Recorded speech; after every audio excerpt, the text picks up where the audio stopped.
بسم الله الرحمن الرحيم وبه قال حدثنا قتيبة قال حدثنا الليث عن يحيى بن سعيد عن أبي سلمة بن عبد الرحمن عن أبي قتادة رضي الله عنه عن رسول الله صلى الله عليه وسلم أنه قال الرؤيا من الله والحلم من الشيطان فإذا رأى أحدكم شيئا يكرهه فلينفث عن يساره 3 مرات وليستعذ بالله من شرها فإنها لا تضره۔ حضرت ابو قتادہ رضی اللہ تعالی عنہ سے مروی ہے، وہ روایت کرتے ہیں جناب رسول اللہ صلی اللہ علیہ وسلم سے کہ جناب رسول اللہ صلی اللہ علیہ وسلم نے ارشاد فرمایا کہ اچھا خواب اللہ پاک کی طرف سے ہوتا ہے اور برا خواب یہ شیطان کی طرف سے ہوتا ہے۔ بس اگر تم میں سے کوئی ایک خواب میں کوئی ناپسندیدہ بات دیکھ لے، اسے چاہیے کہ اپنے بائیں جانب 3 مرتبہ تھتکار دے اور شیطان مردود سے اللہ پاک کی پناہ طلب کر لے، تعوذ پڑھ لے تو فإنها لا تضره، پس وہ خواب اسے کوئی نقصان نہیں پہنچا سکے گا۔ کتاب الرؤیا کا باب چل رہا ہے اور گزشتہ چند دروس سے خواب اور اس کی تعبیر سے متعلق گفتگو چل رہی ہے، اور سابقہ دروس میں جو باتیں اس موضوع سے متعلق بیان ہو چکی ہے اس کا خلاصہ پہلے عرض کر دیتا ہوں کہ ایک بات یہ بیان ہوئی کہ خواب اور تعبیر سے متعلق جو ہم افراط اور تفریط کا شکار ہیں کہ یا تو سرے سے اس کو بالکل بے حیثیت سمجھتے ہیں، یہ نظریہ اور سوچ بھی غلط ہے، اور یا پھر 100% ہم عملی زندگی کو چھوڑ کر خوابوں پر یعنی اپنی زندگی گزارتے ہیں، ہر وقت اس کے پیچھے پڑے رہنا خوابوں سے متعلق اور اس کی تعبیر سے متعلق یہ بھی غلط ہے۔ اسی طریقے سے خوابوں کی اقسام آپ حضرات کے سامنے تفصیل سے بیان ہوئی۔ اسی طریقے سے یہ بات بھی بیان ہوئی کہ اچھے اور برے خواب جو انسان دیکھتا ہے اس میں انسان کی زندگی کا اعمال کا بڑا دخل ہے، کہ انسان نیک اعمال کا حامل ہے یا برے اعمال کا حامل ہے، خوابوں کو اس میں دخل ہے۔ یہ بات بھی بیان ہوئی کہ سچے خواب یہ نبوت کا 46واں حصہ ہے۔ اسی طرح ایک بات یہ بیان ہوئی کہ اصل اعمال یہ بیداری کے ہے، اور اصل اعتبار اور نجات کا دار و مدار یہ بیداری کے اعمال پر ہے۔ اسی طرح یہ بھی بیان ہوا کہ انسان جو خواب دیکھتا ہے اس کی حکمت کیا ہے، اور زیادہ سچے خواب یہ کس وقت کے ہوتے ہیں۔ اسی طریقے سے ایک بات یہ بیان ہوئی کہ علاقے کی تبدیلی سے، ماحول کی تبدیلی سے تعبیر بدل جاتی ہے، اس میں بھی فرق آ جاتا ہے۔ بعض مرتبہ ایسا بھی ہوتا ہے خواب انسان دیکھتا ہے لیکن اس کی تعبیر دیکھنے والے کے لیے نہیں ہوتی بلکہ وہ دوسروں کے لیے ہوتی ہے۔ ایک بات یہ بیان ہوئی کہ اگر کافر بعض مرتبہ خواب دیکھ لے، چھوٹا نابالغ بچہ خواب دیکھ لے، وہ بھی سچا ہو سکتا ہے۔ اسی طریقے سے ایک بات یہ بیان ہوئی، ہر انسان چاہتا ہے کہ میرے خواب سچے ہوں اور اچھے ہوں، میں اچھے خواب دیکھوں، سچے خواب دیکھوں، تو اس کے لیے چند اعمال آپ حضرات کے سامنے بیان ہوئے، اس کا انسان اہتمام کر لے، جیسے سچ بولنا، رزق حلال کا اہتمام کرنا، گناہوں سے بچنا وغیرہ۔ اسی طریقے سے گزشتہ درس میں مزید چند باتیں بیان ہوئی، جیسے علم تعبیر کا موضوع، تعریف کیا ہے، اس کی غرض و غایت کیا ہے، اس کا موضوع کیا ہے، علم تعبیر کا موجد اول کون ہے، سب سے پہلے یہ فن کس نے ایجاد کیا، اسی طریقے سے علم تعبیر کے مشہور ائمہ کون ہے۔ بعض ایسے علماء اور ائمہ اس امت میں گزرے ہیں جن کو اللہ پاک نے اس فن میں امامت کا درجہ دیا اور مہارت دی تھی،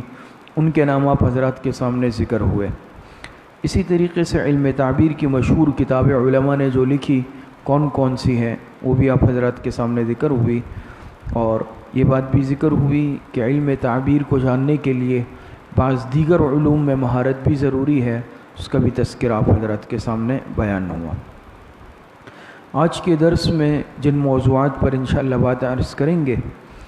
سب سے پہلی بات علم تعبیر کی فضیلت قرآن کریم کی روشنی میں۔ یہ بہت اہم علم ہے، تو قرآن کریم میں آئے اس کے فضائل بیان ہوئے ہیں، یا قرآن کریم کی روشنی سے اس کے فضائل کیا کیا ہیں، تو دیکھیں اللہ پاک ارشاد فرماتے ہیں وَكَذَلِكَ مَكَّنَّا لِيُوسُفَ فِي الْأَرْضِ وَلِنُعَلِّمَهُ مِن تَأْوِيلِ الْأَحَادِيثِ۔ تو تعبیر الاحادیث سے مراد خوابوں کی تعبیر ہے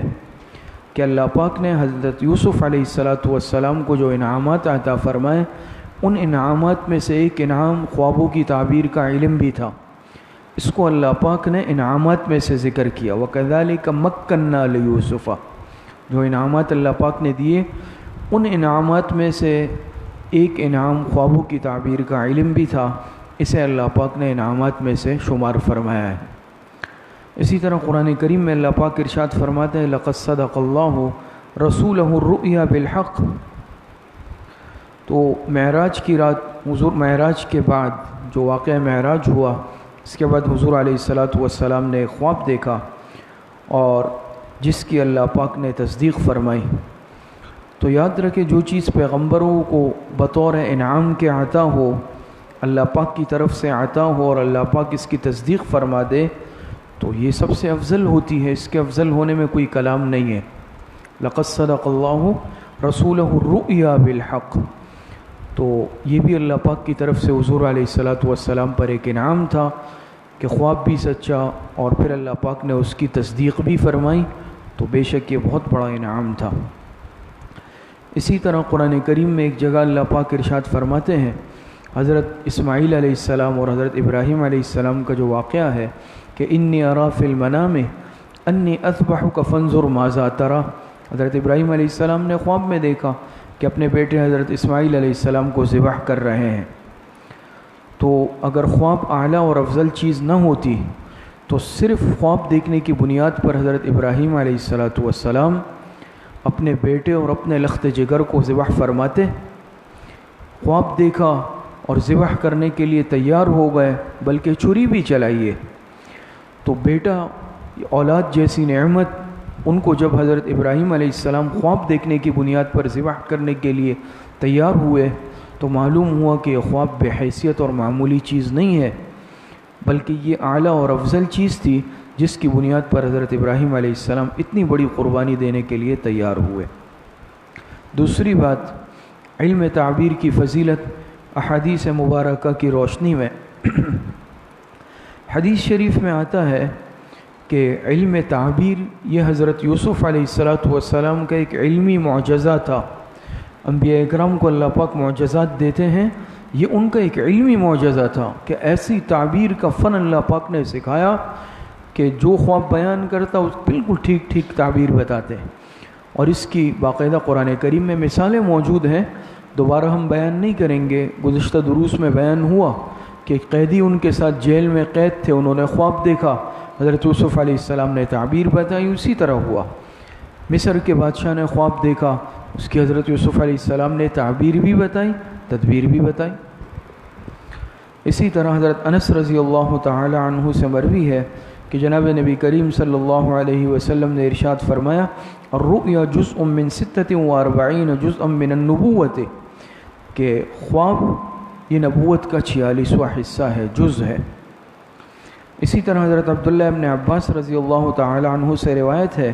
کہ جناب رسول اللہ صلی اللہ علیہ وسلم نے ارشاد فرمایا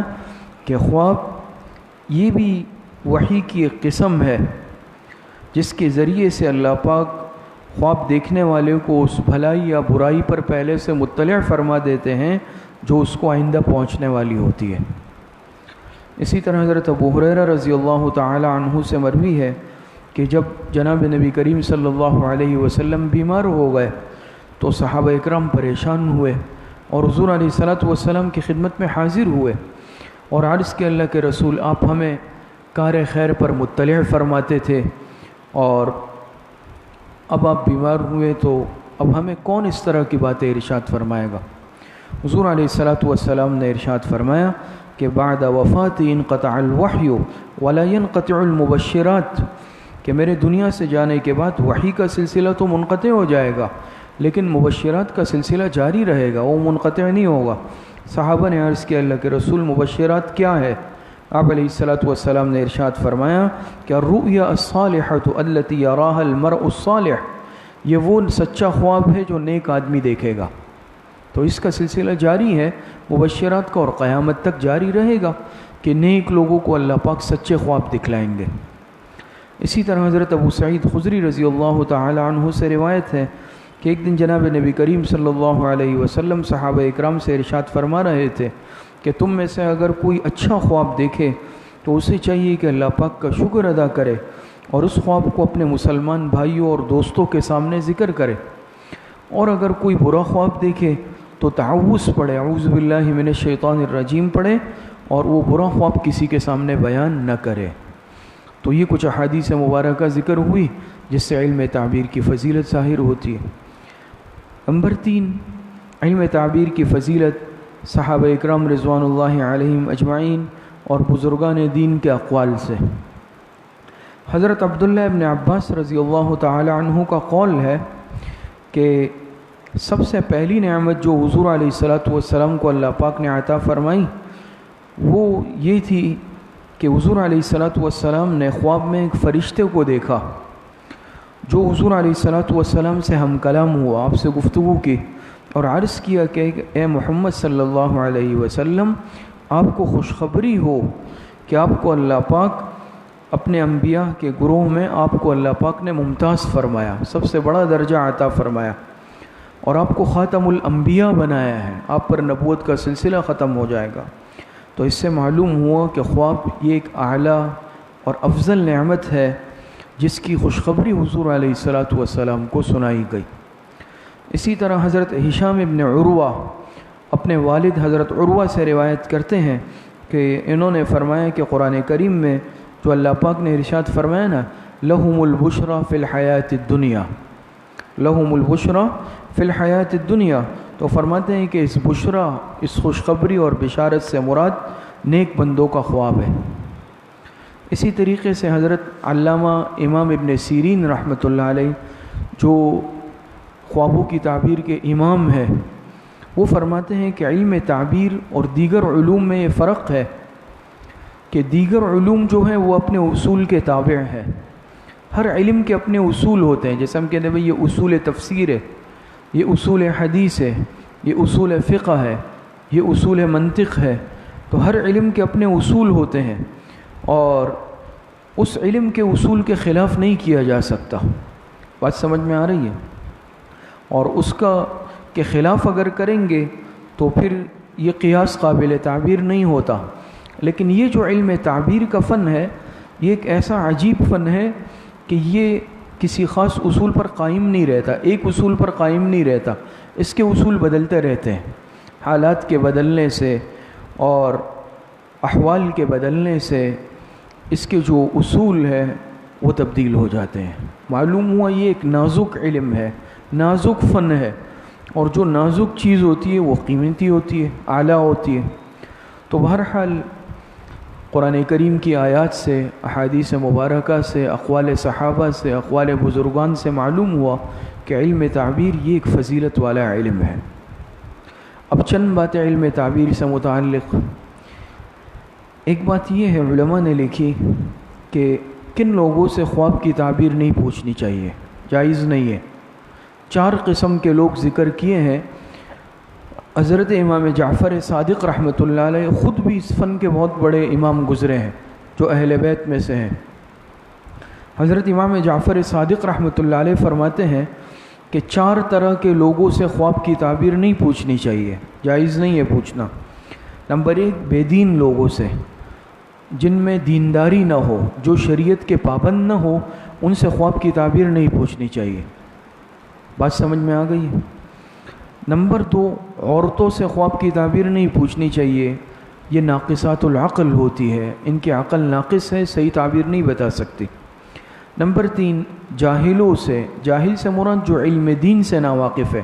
چاہے دنیاوی علم کتنا ہی زیادہ ہو اس کا اعتبار نہیں ہوگا، لیکن جو دین کا علم ہے، شریعت کا علم ہے، قرآن اور حدیث کا علم ہے، وہ اگر کسی کے پاس نہیں ہے اور دین کے علم سے اگر جاہل اور ناواقف ہے تو ان سے بھی خواب کی تعبیر پوچھنا جائز نہیں ہے۔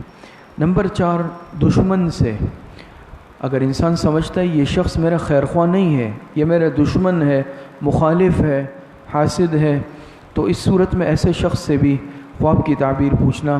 جائز نہیں ہے، کیونکہ ظاہری بات ہے کہ وہ خیر خواہ نہیں ہوگا۔ جب بدخواہ ہوگا ہو سکتا ہے وہ غلط تعبیر بتا دے اور بعض مرتبہ اسی طرح واقعہ ہو جاتا ہے۔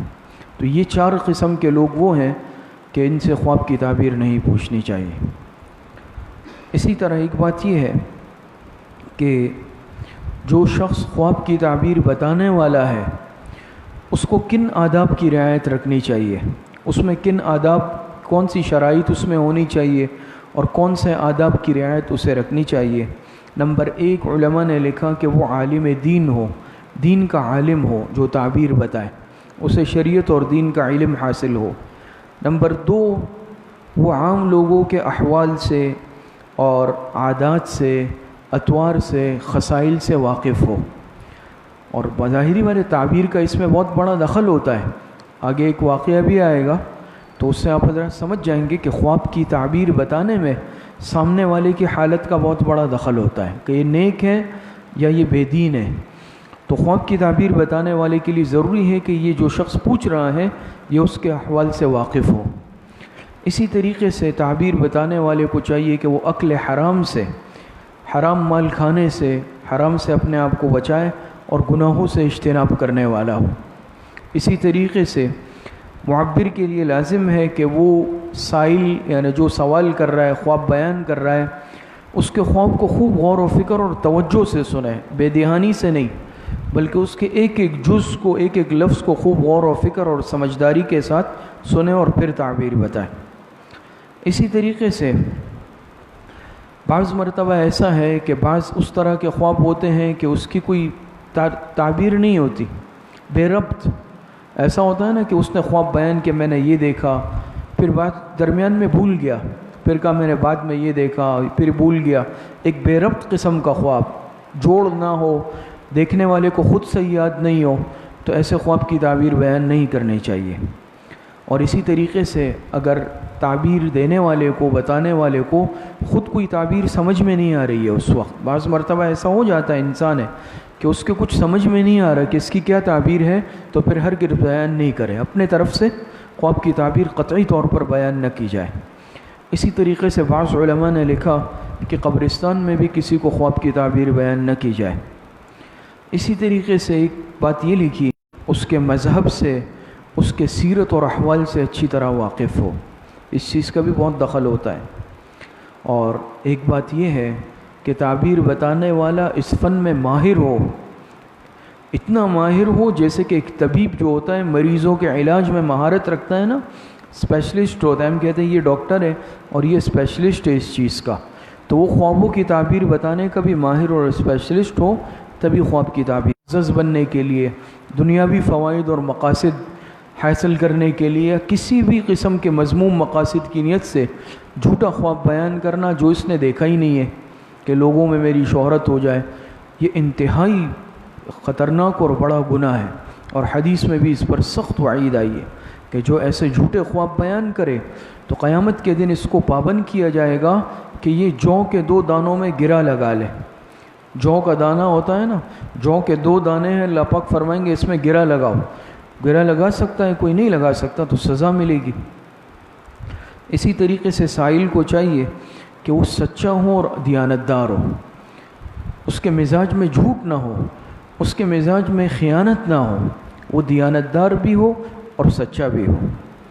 اسی طریقے سے بعض مرتبہ انسان بہت ہی ایک ہولناک یا خطرناک اس طرح کا خواب دیکھ لیتا ہے، تو اسے چاہیے کہ اللہ پاک سے توبہ استغفار کرے، آیت الکرسی پڑھ لے 3 مرتبہ، تعوذ پڑھ لے، بائیں جانب دھتکار دے، کروٹ بدل لے اور اس خواب کو کسی کے سامنے بیان نہ کرے۔ اسی طریقے سے علم تعبیر سے متعلق علامہ ابن سیرین رحمۃ اللہ علیہ نے چند اہم باتیں اور ذکر کی ہے۔ اس میں ایک بات یہ ہے، علامہ ابن سیرین رحمۃ اللہ علیہ فرماتے ہیں چونکہ ایک عجیب خوابوں کی اپنی ایک دنیا ہے، تو وہ فرماتے ہیں کہ بعض مرتبہ بڑی عجیب باتیں ہوتی ہیں کہ ایک انسان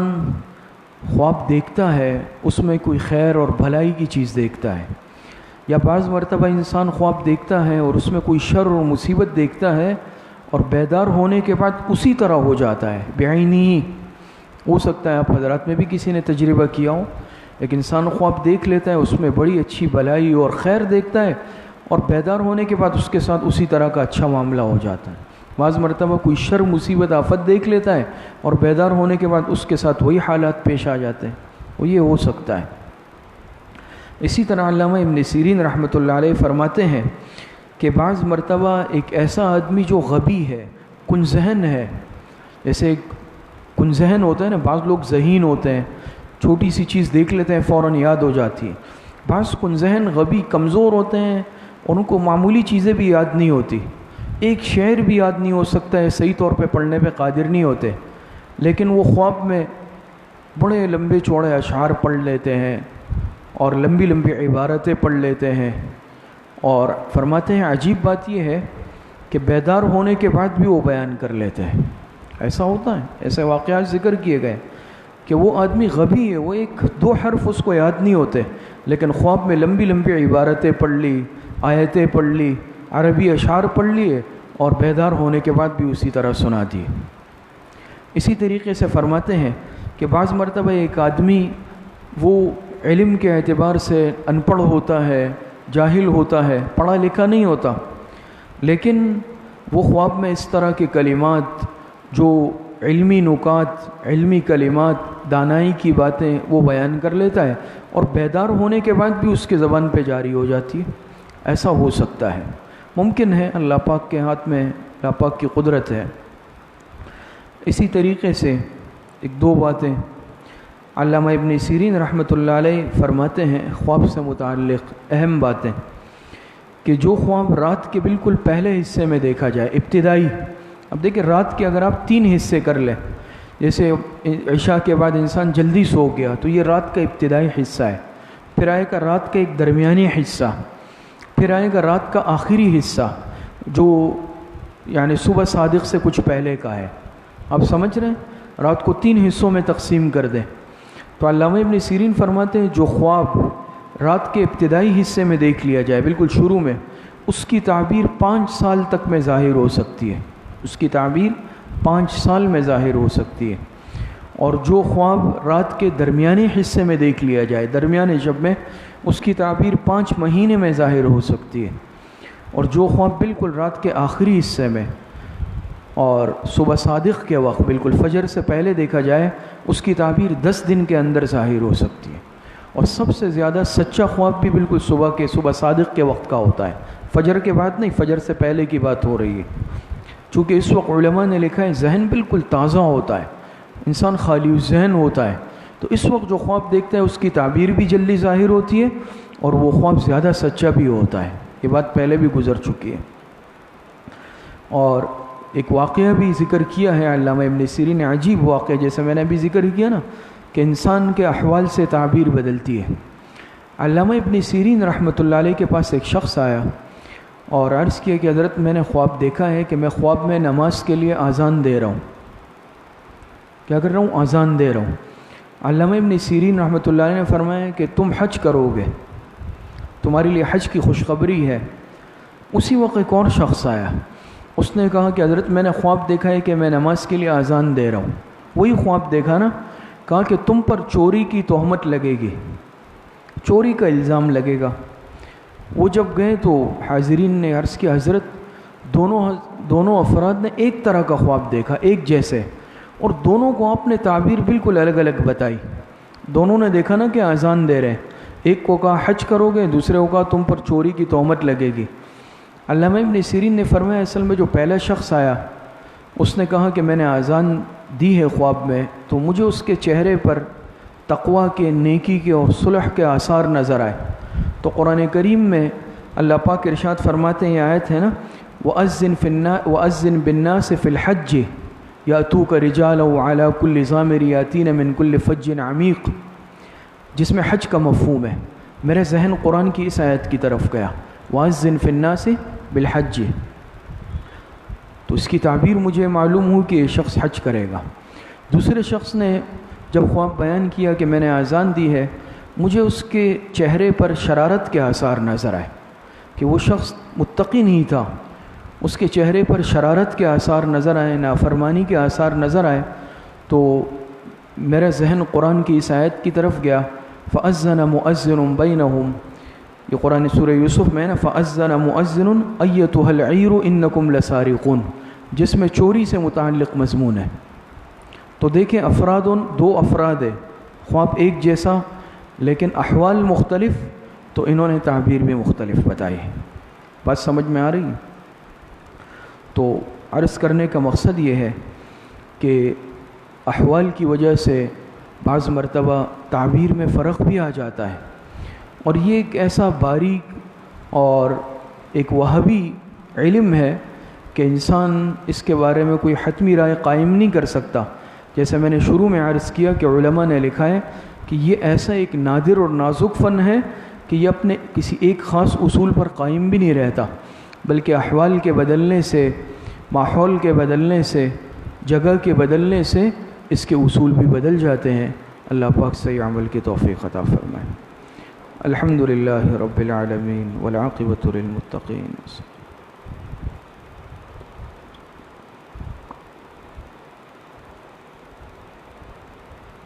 وصلی اللہ وسلم علی نبینا محمد